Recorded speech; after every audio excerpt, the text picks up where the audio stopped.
welcome to episode 3 of my brain surgery. This is the last part, so I just want to kind of wrap it up. I didn't intend for it to be a 3-part episode, but it is, so hopefully you'll watch part 1 and 2 so that this episode makes sense. So I left off part 2 talking about when I came home from having surgery, what that process was like. It was very difficult to have to depend on everybody else to do stuff for me because I couldn't get around a lot. I couldn't walk a lot. I couldn't bend down because of my nose. I still had packing in my nose, so I couldn't sneeze through my nose. I was just very limited in what I could do. I also didn't have a big appetite, so it was hard. Everything made me nauseous. Just the smell of anything, just random stuff, anything make me nauseous. I would wake up with really bad headaches, and I just wanted to sleep all day, basically. So the first few weeks, couple of months were really tough, trying to find that new normal and get used to this, whatever was going on.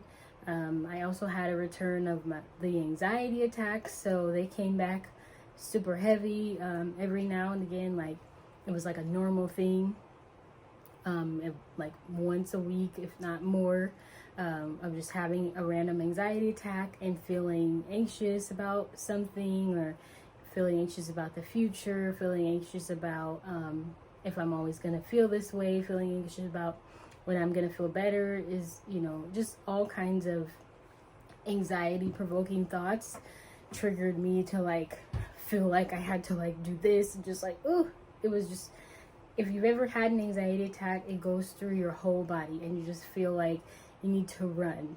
That's the best way that I can describe it, is you just feel like you need to get out of your body and you just want to you just want it to go away and get off of you, and there's nothing that you can do. So those came back very intense for the next few weeks after my surgery, even a couple of months. It took a long time for them to subside. I had to readjust my spiritual routine because meditation wasn't working, journaling wasn't working. It just was not helping, just because my brain was adjusting to this new way of being. It had had a tumor on it for I don't know how long, and so to adjust to now my body doesn't have this extra amount of cortisol, and it's trying to figure out the balance and trying to figure out what, how does this work, was throwing me off. So I had a lot of difficult times. I live in a 2-story house, so I couldn't go up and down the stairs. I wasn't allowed to do that. They wanted me to limit it. I'll say I wasn't not allowed to, but they wanted me to limit going up and down the stairs. And then if I did, I had to have somebody just kind of be there with me and make sure that I didn't fall. I was crying a lot. I was very sensitive, very emotional, just at the drop of a dime be crying. And then I would cry because I was crying. And I would cry because my head hurt. And I would cry because I was just feeling so lost and in pain. And I was just crying all the time. At least once a day, at least. And I couldn't drive, I couldn't cook, I couldn't clean, I couldn't do anything. And for me, being that I am very independent in that way, and I like to just get things done and do things myself, that was really hard, to allow people to do things for me, because I had to wait on people to be done with whatever they needed to do to help me, and I did not like that. I like to do things on my own, do it on my time. I don't like to wait on anybody else. So it was good, and it was nice to have people waiting on me, but then sometimes it wasn't, because I felt like I was burdening them, and I felt like they had to take care of me, and it was just a mixed bag of emotions. And at a certain point I did have feel a disconnection from God and source and my spirituality. I just felt like I didn't have that same connection that I used to. I didn't feel spiritual. I didn't feel good about source, about God, or anything like that. And I actually wrote in my journal, this is June 1st, so it's almost a month out, just saying that I feel disconnected. and I questioned my place in the world. I questioned God's power and his existence, and is he even real? Why isn't he answering me? Why isn't he doing what I asked? But then I finally came to the realization that I was basing God's power or existence on whether or not he was doing what I asked. And that's big for me because at that point I had been very spiritual, and I honestly I love that I journal because I don't really remember this moment, I don't remember thinking that, but I've had moments like that a lot in my spiritual journey where I'm like, I'm praying for this thing, it's not happening. What, are you here? What are you doing, God? What is happening? What is going on? You're not doing what I said. So are you even real? And I've had those moments a lot, and I feel like it's a test of my faith. Just because God doesn't do what I want him to do in my time doesn't mean that things are not moving. I have to be mindful of divine timing and also of God's protection. Sometimes things are not happening because they're not meant to happen in that time, and if I rush them, then I might ruin them. So being that I was in the middle of my surgery, having those thoughts and having a lot of insomnia allowed me to have a lot of time to pray and talk to God and figure out where my spirituality was going from this point, because I just felt really disconnected. I didn't feel spiritual anymore. I didn't feel connected to my meditation.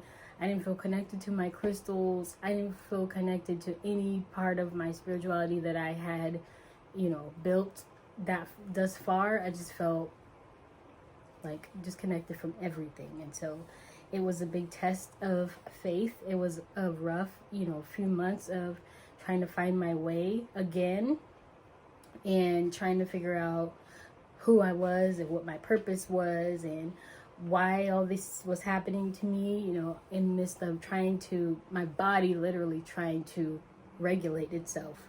And so I just had to do a lot of follow-up appointments, a lot of blood work, a lot of MRIs, a lot of driving back and forth to Irvine to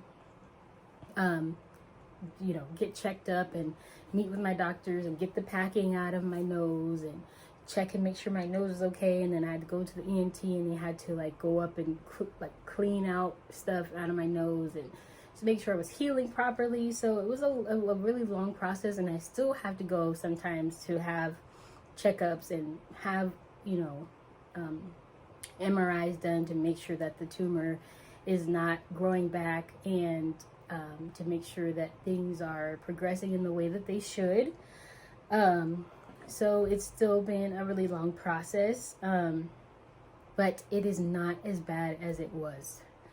I feel so much better now that I've had the surgery. In the beginning, I was excited about losing weight because, as I've said in previous episodes, I gained 40 to 50 pounds and I felt bad. And there's nothing wrong with being heavier. It just did not feel good for me. I did not feel good. I didn't feel happy. I didn't feel light. I felt heavy and tired and bloated and just yucky.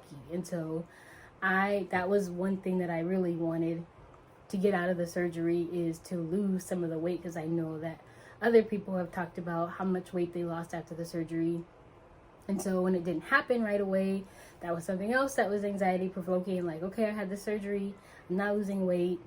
Is there still something wrong with me? Did the tumor not get taken off all the way? Is it coming back? All those different things. And I finally got to a place where I did start, losing weight and feeling better. And I feel much better now. Obviously the pandemic just sucks for everybody. And that was something that was causing anxiety for me, on top of having to be quarantined in my room, literally stuck in my bed, having cabin fever, was very anxiety provoking for me, because I felt like the walls were closing in, because I couldn't go outside. And then eventually when I was able to go up and down the stairs, it took a lot out of me. So, to even go up and down the stairs made me so exhausted and tired that it was anxiety provoking, because I'm like, I can't get out of this freaking house. Like, it's so like, ugh, you know, I don't want to be in this house anymore. I'm in this house all the time. I can't really go outside, and it's hard for me to walk. And it's just like, I tried to go to Walmart with my family one time, and just a regular trip to Walmart, you know, walking around getting stuff. And by the time, you know, we were checking out stuff, I was like exhausted. I was so done. I was so tired. And I couldn't do anything for like 2-3 days after that, just because I was exhausted. And that's how bad, you know, it was after surgery. I just couldn't do much of anything until progressively it got better. It got to the point where I was able to get out of bed. I got the clearance to be able to bend down and pick stuff up, sneeze out of, you know, with my, like a regular sneeze and not through my mouth. Was able to walk a little bit further, a little bit longer without getting tired. Wasn't as nauseous. The headache subsided. I was able to get clear to drive. I could pick my niece up again. My niece was almost 1 at the time, and she was like, you know, my favorite little thing ever, but I couldn't pick her up after surgery. For a good 6 weeks, they wouldn't let me pick her up. Couldn't lift any heavy objects, so I was very limited as to what I could do after my surgery. And so being in those Facebook groups that I mentioned before helped me kind of feel better about what the future held, but then it also scared me a little bit, because some people's stories were different than others. Some people had an easier time recovering, some people had a miserable time. And so at a certain point, I just cut it all off.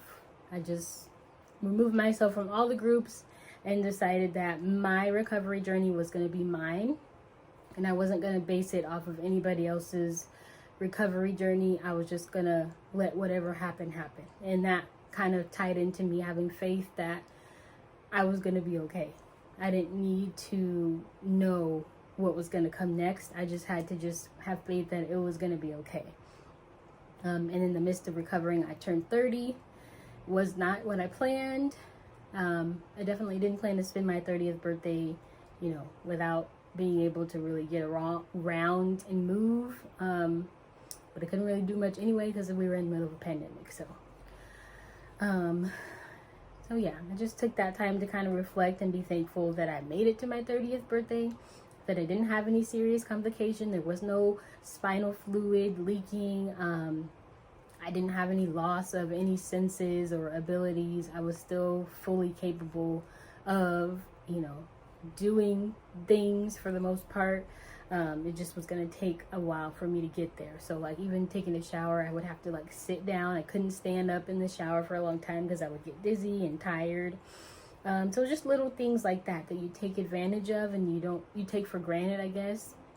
When you get those taken away, you realize how important it is to even be able to shower on your own, or be able to sit up in your bed.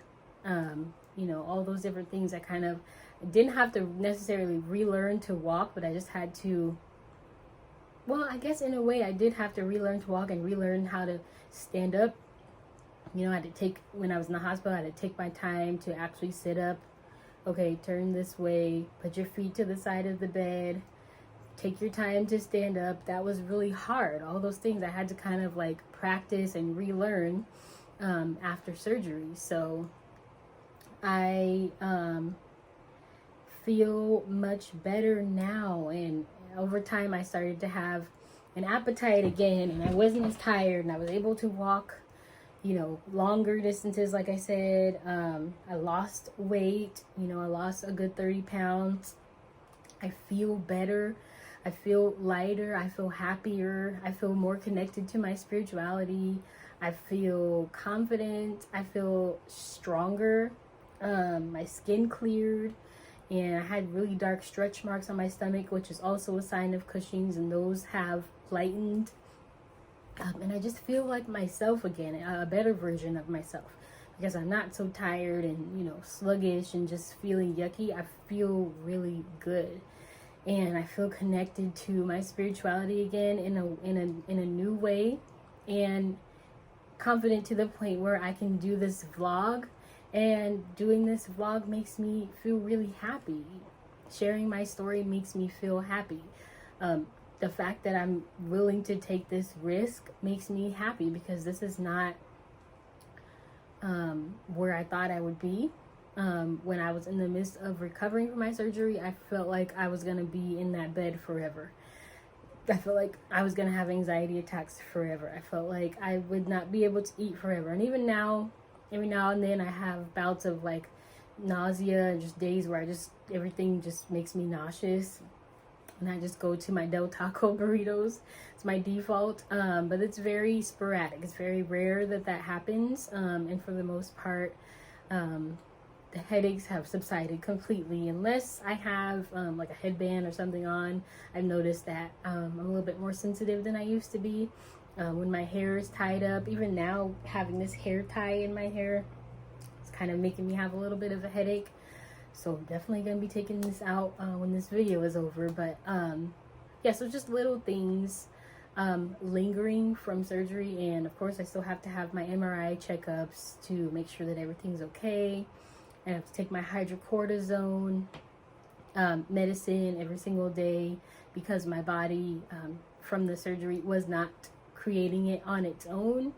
I have to have a supplement of that like life-sustaining cortisone, so that I don't, if it drops, I guess it's like adrenal failure in a way. And so to take that medicine just assures that my body is creating that hormone, and it's not like dropping, you know. I guess if I were to stop taking that, like my body wouldn't be able to handle stress. It would just shut down. So I need that hormone or supplement, or whatever you want to call it. Again, I'm not a medical professional. If you can explain it better, I'm here for that. So I take those every single day, and my body just feels better. My life feels better. I'm in a better state. I'm in a more expectant state. I'm getting more in touch with different parts of my spirituality. I'm getting more open with sharing my spirituality. People are not being afraid to tell them, this is how I feel about spirituality. This is what I believe. And sharing, and not being afraid of judgment, because I feel so empowered and strengthened by the fact that I came through brain surgery, and I did it in the middle of a pandemic. I did it alone. I know that I'm strong and resilient. And so for that reason, I don't need to be afraid of anything, really, because I know that I'm protected. I know that God is protecting me, and my angels are protecting me, and my ancestors are protecting me. And so I'm willing to try and fulfill my purpose, whatever that may be, and see what that looks like. Because I have been scared of death, and in a position where it was very possible that bad things could happen, and I lived through it. And so I'm able to trust myself more, and trust the source, and trust God more, because I know that I'm covered and I'm protected, and I don't need to worry. So yeah, that's the end of the story. From A to Z. If you watch all 3 episodes, you will know. I can't really think. I'm sure that I've skipped over a few things in the whole process, but it would take a really long time to go through every single thing that happened. But those are the main highlights. I just feel much better. I'm able to walk now and just do things that I couldn't do before. My body feels much better. Still have a lot of joint pain. That's something that I'm working on with other doctors, just because that's kind of new, I guess, when your body stops producing so much cortisol, or when your body produces so much cortisol, it kind of numbs stuff, and you don't feel as much, because how it's been explained to me is it's like that fight or flight response. My body was always in the flight, like, you know, just a heightened sense of anxiety and something, you know, producing that kind of hormone that it's not necessary. You know, you don't need to be producing that much of it all the time. And so now my body is just regulating to a normal person's amount of cortisol. And so it's going to take a while for it to be where it should be. And I'm ready for whatever comes next. I feel much better, and I'm really happy that I went through it, I got through it, and now I'm able to share it with you.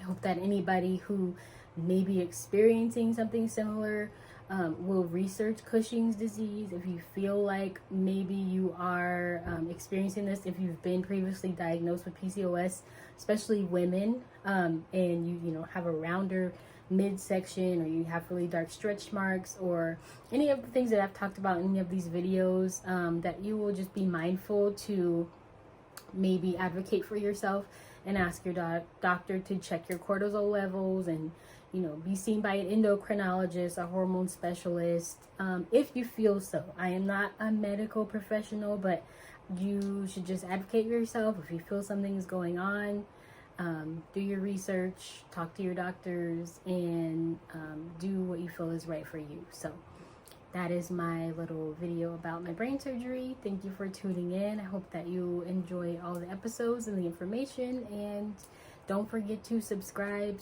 like, follow, share, and help me spread the word about what I'm doing. And I'll see you guys on another episode.